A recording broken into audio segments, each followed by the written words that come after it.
Back at it again with another video. My name is Dr. Champagne. My phrase is keep it champagne. My ability to adapt, seek knowledge for self, and inspire in spirit, speech, and behavior, or to be of high quality or best version of self. The title of this video is going to be Dr. Champagne maintains peace, inner peace, healing, and relationships. Dr. Champagne maintains inner peace, healing, and relationships. And a big part of what's inspiring this video right now is I've gained so much inner peace and clarity and done so much work on myself and allowed things to play out the way that they have for my own protection, for my own growth, for my own prosperity, maturity, the things in life that I'm creating for myself and anything that comes from me. And when you do that, maintain your peace, maintain your health, improve your inner boundaries, emotional strength, you will learn how to navigate relationships with the office, relationships with your parents, relationships with colleagues and friends, and just people that you meet along the way, even people at restaurants that you probably frequently go to, or your favorite bartender. You have to know the more you heal, the more people may not want to be around the healed version of you. The healed version of you may show a big mirror to other people that they are not healed and that they are not doing the inner work to have that peace, to have that joy, to have that vitality and vivaciousness. So you have to know yourself so much so and love yourself so much so, not superficially, not egotistically, not pridefully. Humbly, you have to know yourself and know what your worth, your value of who you are, and value yourself to where people cannot come on your text message, on your phone, on your email, and dysregulate everything you have going. You can't give people that much power to dysregulate anything you have going. And the moment you do that, you really kind of have to check yourself in those moments to understand, why am I allowing this trigger to happen, or what do I need to learn from this trigger, and why do these people consistently want to trigger me, and why do these people have this type of emotional immaturity? See, I have family who are emotionally immature. I have family who wouldn't go to bat for me at all, and I do mean that literally. They won't beat up anybody for me. They won't stand up to anybody for me. They won't. I can have a problem dealing with people and people are coming against me. They not gonna bust a grape for me. And I know that. I absolutely know that. These are passive people. These are people that I have to understand. I am my strongest soldier and my best soldier. And God is my captain. God is my leader. God is my witness. And I have to know how to make sure I stay emotionally regulated. I stay grounded in Christ, in my full autonomy of self. This is something that you can't expect someone to give you. You can't expect someone with insecurity to appreciate your confidence. I'm gonna say that again. You can't expect someone with insecurity to appreciate your confidence, your boldness, your wholeness. And many times when people, even for, I think I mentioned this on another video, even with children that have this energy or get up and go, and they just, fearless people, fearlessness is a skill. I mean, and also people are born with it, but, once you have that fearlessness, you will piss a lot of people off who are insecure and they're fearful.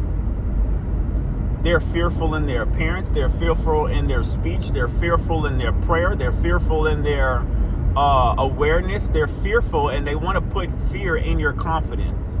They want to put fear in your faith. They want to put fear in your ability to create and live a life that you want to live, not a life that they want you to keep coming back to, that you've already graduated from. And this is not a conversation for you to have with those insecure people. This is not that conversation. Don't utter a word. Don't utter a word.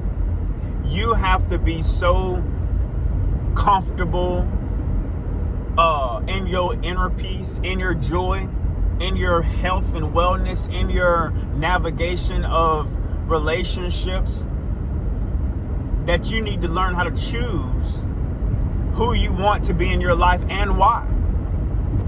You have to choose the locations that are rich for your money, for your value, for your time, for your health, for your wealth, for your prosperity.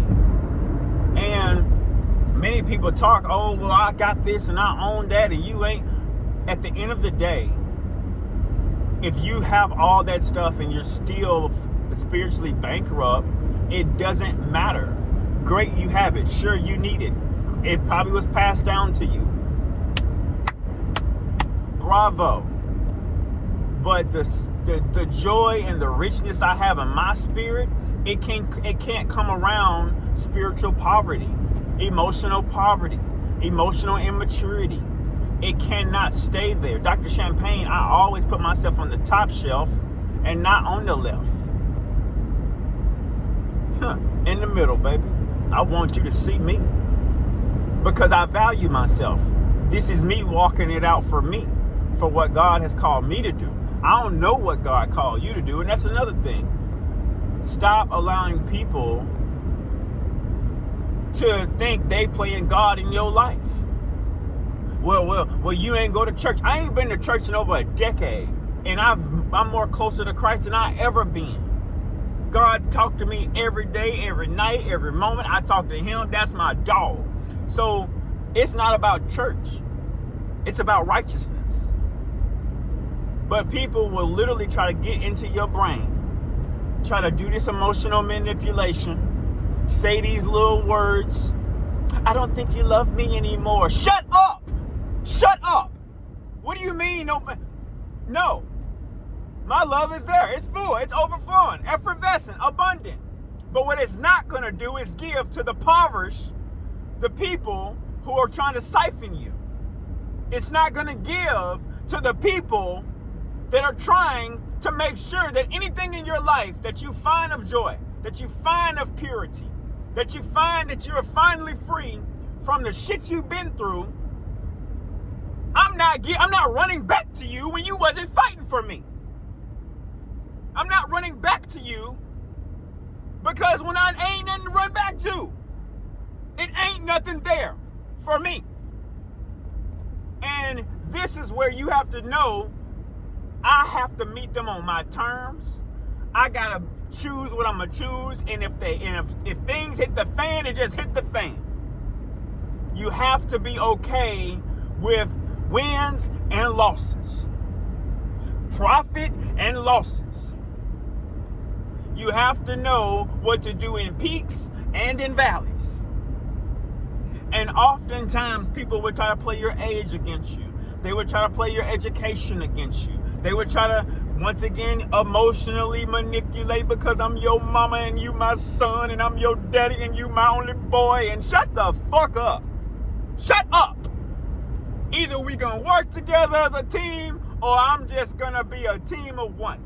And guess what, sweetheart? I'm a team of one until I find members that I need to be on my team. Notice I said members that need to be on my team. You know, one thing about it, people will provoke you. One thing about it, people will want you to forget all the crap that they've done. To stifle you, to hold you back, to manipulate you, to play mind games on you, because they don't want you to see yourself the way God sees you. They don't want you to see yourself in a light that knows I can shine across the world. The world. Dr. Champagne floods the world. And many times people will get in their feelings about it when you're in your power. This is why people have problems with their grandparents or we don't do that in my house. Now, you raised me like that, but I ain't raising my kids like that. You hear me? Now, if you're going to be over here, you're going to do what I say. And if you're not, you need to go back to your house. This is the energy that they can't accept. The raising is done. The rearing is done. The emotional ties is done. The spiritual ties are done. The financial ties are done. When it's done, it's done. And you have to cut the cord, because they will always try to put that emotional umbilical cord and attach back to you. I'm going to tell you something right now. When I was a child, I thought as a child. But when I became a man, I put away childish things. Let me tell you something. Many people don't put it away. They just tuck it in. Then they tuck it out. Just like racism. Just like these masked people be wearing, two-faced people. You have to understand that, like I say, when you're confident, you got to stay away from the weak and the insecure. When you're confident and bold as a lion, you got to stay away from them small-minded people who want to throw rocks and hide their hands. In the past 5 years, I've been through so much crap with a job, with family, with friends, with money. And even after all of that, I pulled myself out of that with the help of God, because they really tried to trick me out of my prosperity. They tried to trick me out of my natural born inheritance. And then you want me to be grateful to come back around, and I know you're trying to kill me. I'm not grateful for that. I'm not your friend for that. I'm not nothing to you but a flesh.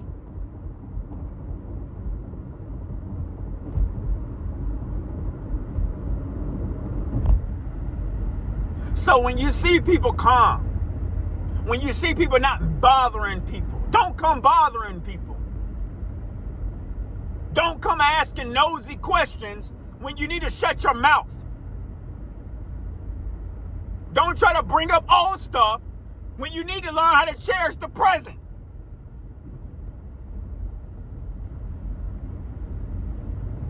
A lot of these people don't have radical accountability. They don't have accountability for anything that they do, and they don't have any type of remembrance of the things that they do. And that's by choice, not by force. I'm sorry doesn't work. I apologize doesn't work. What work is changed behavior. And once you see that these narcissistic, insecure, low morale people will never change their behavior, you better change and understand, get the hell away from them. Because all they want to do is see you in a lesser position. All they want to do is see you crash out. But baby, I ain't crashing out. I crash up. I ain't crashing out. I kneel down and say, thank you, Lord. So I don't want to hear poverty when I'm not in poverty. In any facet. Now, keep it champagne.